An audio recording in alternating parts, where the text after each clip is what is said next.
Steve here with Table Rock Tea Company. Today is May 16th, 2023. It's a pretty big day for us because it is the first day of our harvest this year. As many of you know from previous videos, harvest was late. This has been a pretty rough spring, so we're really excited to get some pluckers out into the field today, so we've got everything prepped and ready for it. Each plucker gets their own super tote, these big green totes. They are semi-breathable and good for storing the leaves. And then each one will get their own plucking bag or apron depending on their choice. And then they'll just put a number on their bag so they keep track of who's doing what. So we've got 10 pickers today, so it should be a good day. So like I said, some of our folks are wearing the aprons, some are using the slings. Those are just newspaper slings. This apron was actually designed by us, so it's got a waterproof pouch, and then there's actually a hydration pocket here so they can put their camelbacks and all that, so it makes things a lot better. Thank you. All right. Jen will give them pre-picking instructions just to make sure everybody's on the same page as what we're going to pluck today, and then we should be good to go in the field. So we're going to pick 2 leaves and a bud. That's kind of what we want. It's that brand new growth that comes off the top. So all you have to do is bend it over and pluck up. So it's 2 leaves and a bud, but it's a budding leaf, not a bud, as in a flower, right? So you guys can see that it's 2 leaves and a bud. And again, all you have to do is just bend it over, pick it up, and then you just keep going. Like that. You're gonna get pretty good at seeing it. And you're gonna put it in your hands, and then when your hand is all full, then you put it in your basket. I'm gonna force you not to pick, put in your basket, pick, put in your basket, because that's gonna take a whole lot more time. So you definitely wanna gather it in your hand until you kinda can't gather it anymore, and then put it into your basket. So on here that I would go ahead and pick, they're kind of really sticking up, so I would pick these, but don't pick these down here. It's just a plant that's kind of still coming out of dormancy, and we want to give it some more time without over picking it. So definitely pick these top ones, but don't pick too far. And I personally reach in like this, which is kind of awkward because you want to reach in like this, but I reach in like this because it's easier for me to put it into my wrists. So I skipped over this one. See how he's little? He only has 1 leaf before he goes into the wood. I would not pick that. I would leave it. So you don't want to go too far down in. Does that make sense? Mm-hmm. All right, here you go. You get a handful. Jazzy is always here to supervise, making sure everybody does what they're supposed to. Isn't that right, Pupper? So we usually just assign each picker a row, and we like them to stay together. Here's half of our picking crew today. The other half is on the other side of the field.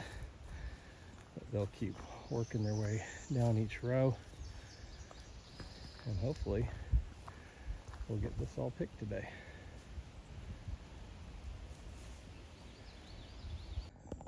This, of course, is Lazarus Field, and right now we've got our veteran pickers here. These are the pros that have been here with us for a couple of seasons.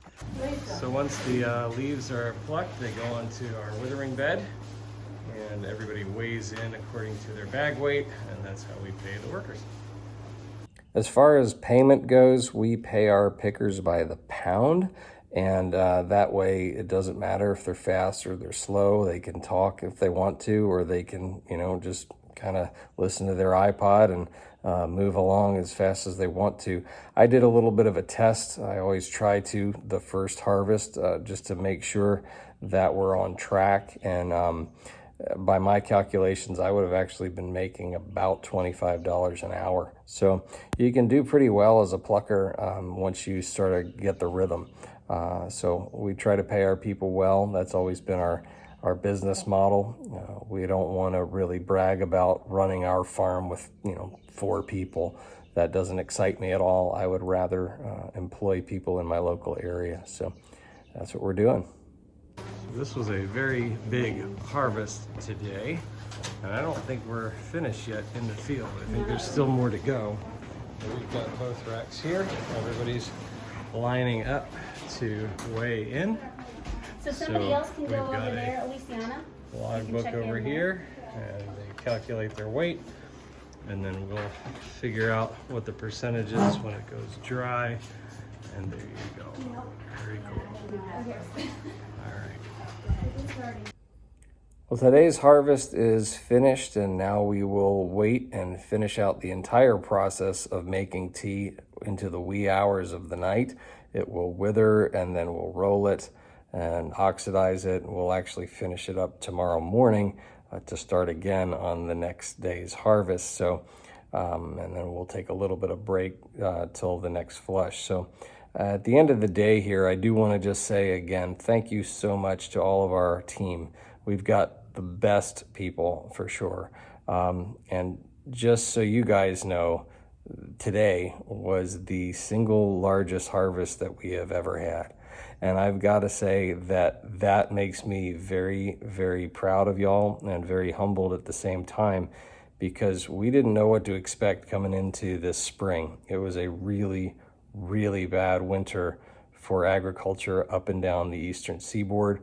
Our USDA inspectors even agree with that as well. A lot of crops got really damaged. Even our own fields have significant losses and deaths of even mature plants. But, you know, God pulled it through, and so we're still able to harvest and still able to move forward. So, but again, just thanks so much to the team. I really appreciate you guys. Again, thanks for watching. If you have not subscribed to the channel, please do so. That helps us out a lot. Doesn't cost you a thing. So thanks for watching. Stay tuned to see what else is brewing here at Table Rock Tea Company.